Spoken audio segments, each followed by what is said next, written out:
नानक। वरी भी चओ धन गुरु नानक। एक ओंकार सतगुरु प्रसाद नानक प्रकाश भांगो ब्यो। सतनाम करता पुरख निर्भव निर्वैर अकाल मूरत अजूनी सैभव गुरु प्रसाद जप आद सच जुगाद सच है भी सच नानक होसी भी सच। प्रार्थना जय जय जय गुरु नानक बाबा जय बेदीश ईश्वर सिंघन जे सोडी पंथ जिन ताबा। जय पद सद प्रताप अद्भुत लख फेरन लाग्यो तुर्कन को काबा। जागे अंचर के कम कबहू न नाहे करत हिसाबा। करता पुरख कृपाल राम ने जाके हित कहे बहु दाबा। जाके सेवक पै कल जूं जो नाहे कुछ आए सको गुरु बाबा। जाके सत तप दान मान सो तिन्हू कल नाम सहाबा। हर सुमेरता पद पंकम जागत दान मान मन भाभा। तज मन गए बुलार उधारक तुर तरसेन।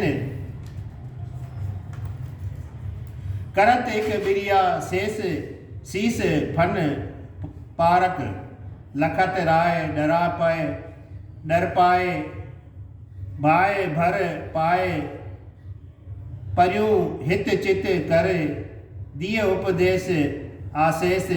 तास मिल हर सुमेर के गुर बर। सतगुरन जो राय बुला रखे दर्शन जड़। तिलवंडीअ जो नवाब राय बुलार वृद्ध अवस्था होण सबब उथी न थे सघियो। गुरु महाराजन जो अचण ॿुधी जोर करे उथियो। उथण लॻो ऐं गुरुजन जे दर्शन लाइ अॻिते वधियो। परियां गुरुजन भी पे आया जिन अची रोक कयसि। राय हर हर नेत्रनि में पाणी आणे साहिबनि जे चरणनि ते पयो किरे। आख़िर साहिबनि खे हथ जोड़े चवण लॻो त स्वामी मूंखे तव्हांजे दर्शन जी घणी प्यास हुई। तंहिं करे तव्हां साहिबनि खे माण्हू मोकिलियुमि। तव्हां त मूंखे जीअर ई मारे छॾियो आहे। सतगुरु राय बुलार जा अहिड़ा प्रेम भरिया वचन ॿुधी फरमाइण लॻा तव्हीं ख़ुदा साहिब जे प्रेमी आहियो जो नौकर करे सम्झो मां हिकदमि तव्हांजे सॾ ते हाज़ुर आहियां। एतिरो ॿुधी राय बुलार ख़ुशि विनंती करण लॻो त तव्हीं परमेश्वर पुरातन पार ब्रह्म कृपालु सनातन सहनशाह ऐं तव्हीं राजाउनि जा राजा आहियो। कृपा करे मूंखे बख़्श करियो ऐं जनम मरण जे बंधन खां छॾायो। जीअं जीअं राय विनंती कंदो वियो तीअं तीअं मोह नास थींदो वियसि। दीन दयाल राय जी वेनती ॿुधी फरमाइण लॻा त तव्हांखे ख़ुदा साहिब अॻु में ई बख़्शे छॾियो आहे। तव्हीं हर कम सां हरदम असां सां गॾु रहंदा। तव्हीं कुझु बि फिक्र न करियो। तव्हीं सदाईं सुखी रहंदा। राय बुलार वरी बि हथ जोड़े विनंती करण लॻो त हे स्वामी मुंहिंजो हिकु अर्ज़ु आहे जो तव्हीं साहिब क़बूल करियो त पाण खे मां निहाल सम्झंदुसि। इहो अर्ज़ु ही आहे जो मूंखे तव्हीं पंहिंजा चरण परसण ॾींदा। जॾहिं मां तव्हांजे चरणनि ते सिर निवाईंदुसि तॾहिं पंहिंजो जनम सफलो सम्झंदुसि। श्री गुरु बाबा राय खे अहिड़ो प्रेम में व्याकुल ॾिसी फरमाइण लॻा त जीअं तव्हांजी मर्ज़ी मां तव्हांजे मर्ज़ीअ खां हरगिज़ न रोकींदुसि। राय साहिबनि जो अहिड़ो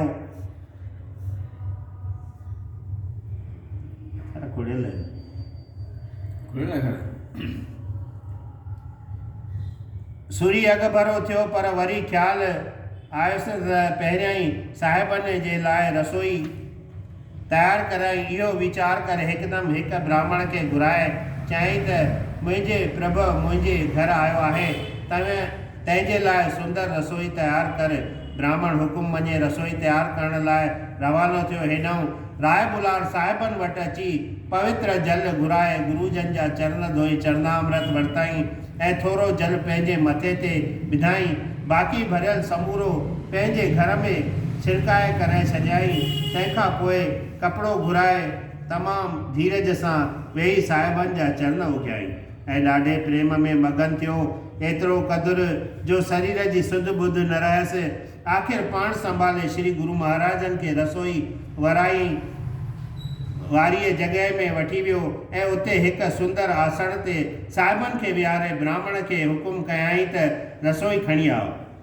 मिठो फिको सलूणो भोजन धार धार पातलनि में पाए आओ त साहिबनि प्रेम सां रसोई वठनि त मुंहिंजो जनमु सफलो थिए। एतिरो ॿुधी सतगुरनि राय खे भोजन बाबति हेठी रीत ॿुधाई। मारू महला पहला धन धन गुरु नानक देव।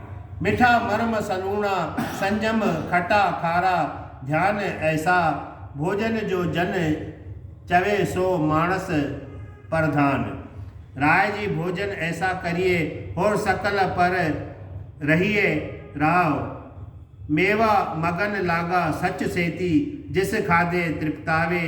सतगुरु बिरख फलिया सण भाली सो फल चुग चुग खावे। अमृत फल रस नाम धनी का सो पीवे जिस देवे। सफल दर्शन अकाल मूरत है जाके हृदय समेवे। कहो नानक सो खरा स्वादी एक ओंकार रस लिया। अवर स्वाद सब फीके लागे जब सच नाम मुख दिया।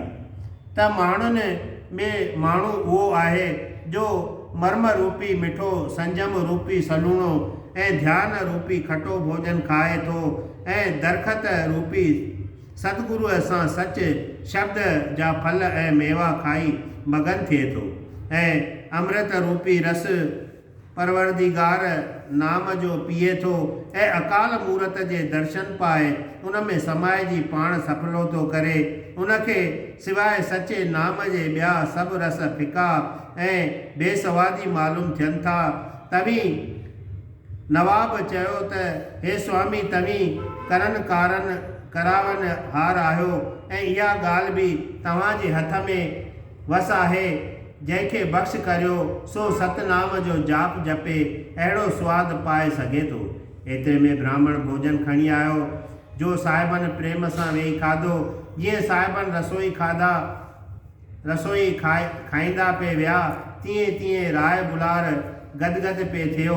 रसोई वठी साहिबनि सिंघासन ते अची विराजमान थिया।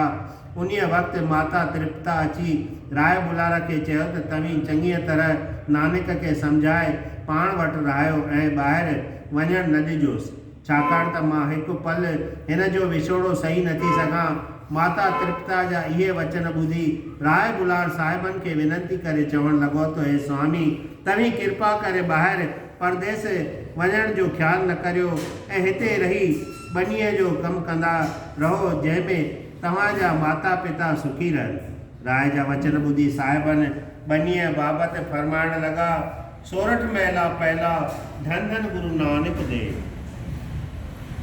मन हाली किरसामणी करणी शर्म पाणी तन खेत। नाम बीज संतोख सुहागा रख गरीबी वेस।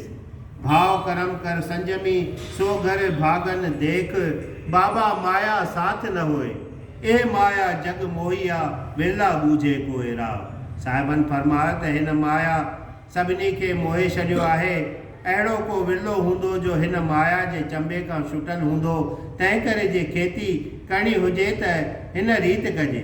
शरीर रूपी धरतीअ खे शर्म जो पाणी ॾेई मन जे मदद सां शुभ कर्मनि जो हर खोड़े नाम जो ॿिज छटे संतोख जो रिज ॾिजे त भाव सां सॼी ग़रीबी भाव सां ॼमी ग़रीबीअ जा सलाह झले उभरे। भाग वारनि जी खेती इहा आहे। तंहिं ते भाई लालूअ चयो त भला जे खेती न करियो त तिलवंडीअ में दुकान कढी वियो सौदो वापार करे घर में गुजारियो। तव्हीं सुखदाई सतगुरु चवणु लॻा त हाण हाट कर आरजा सच नाम कर वथ सूरत सोच कर भांड साल तिस विच तिसरी रख वण जारिया स्यू वणज कर ले लहा मन हस अभिमान छॾे निम्रता जो दुकान खोले सतनाम जी जिनसी कठी करे सूरत ऐं वीचार जे भांडे में रखी महात्माउनि सां वेही वापार कजे त उहो दुकान चङो थींदो। पोइ भाई लालूअ वरी साहिबनि खे राय बुलार खां चवायो त जेकॾहिं नानक जो मन घुमण ते घणो आहे त भली घुमे बि पियो ऐं घोड़नि जो वापार बि कंदो रहे जंहिंमें संदसि माता खे बि ख़ातिरी थिए त मुंहिंजो पुटु खटण वियो आहे। साहिबनि तंहिं ते जवाब में चयो त सुण बासत सौदागरी सत घोड़े ले चल खर्च बन रंगियाइया मत मन जाने कल निरंकार के देश जात ता सुख ले महल। सत जा घोड़ा ख़रीदा करे सत शास्त्रनि ॿुधण जी सौदागरी कजे ऐं नेकीअ जो ख़र्च पाण सां ॿधी निरंकार जे देश जो सैर कजे त सचो सुख मिले। बाक़ी ॿियो भिटकण अजायो आहे। इहो ॿुधी नेठि भाई कालू पाण चवणु लॻो त भला जे ॿियो धंधो वापारु नथो करे त कंहिं नवाब वटि वञी नौकिरी कर पर फ़क़ीरी बेक असुल न कर। तंहिं ते सतगुरुनि फरमाइण लॻा लाए चित कर चाकरी मम नाम कर कम बन बंदिया कर धावणी ताको आखे धन नानक वेखे नदर कर चढ़े चवागन वन। त नौकरी कजे त गोबिंद जी कजे जंहिंजे नज़र सां निहाल थी वञे जंहिंमें हित बि जस त परलोक में बि जस थिए। माता तृप्ता पुट जा इहे वचन ॿुधी अरमान सां चवणु लॻी त नानक असली घर में कोन रहंदो। आख़िर राय बुलार साहिबनि खे विनंती कई त भला मूंखे हुकुम करियो त मां उन मूजिबि तव्हांजी शेवा करे पाण सफलियो करियां ऐं जे धन पदार्थ क़बूलियो त उहो बि सभु तव्हांजी मिल्कियत आहे।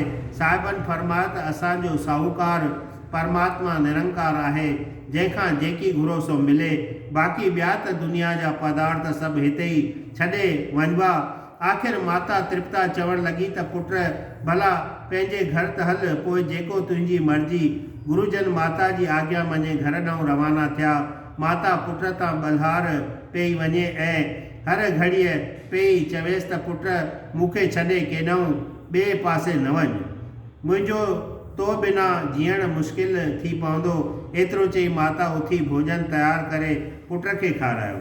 दीनदयाल सतगुरु माता जो अहिड़ो प्रेम ॾिसी ॾींहुं झंग में रहनि ऐं राति अचो घर में गुरु गुज़ारनि। भाई कालू बि साहिबनि खे घणेई हेठि मथे जूं ॻाल्हियूं ॿुधाए चयो त पुट घर जी मिल्कियत सभु नास करे छॾियई ऐं मोदी खाने जो हेतिरो फ़ाइदो हो सो बि लुटाए छॾे। हाणे कुझु सम्झ जेकॾहिं धंधो वापारु न करी त भलाई करे इहो फ़क़ीरी बेख लाहे छॾे घुमण जा ख़्याल छॾे घर में रहो। साहिबनि पिता खे कुझु जवाबु न ॾिनो ऐं आनंद सां वक़्तु गुज़ारणु लॻो। साहिबनि कंहिं कंहिं वक़्तु राय बुलार वटि पिया वेंदा हुआ। बोल श्री गुरु नानक देव।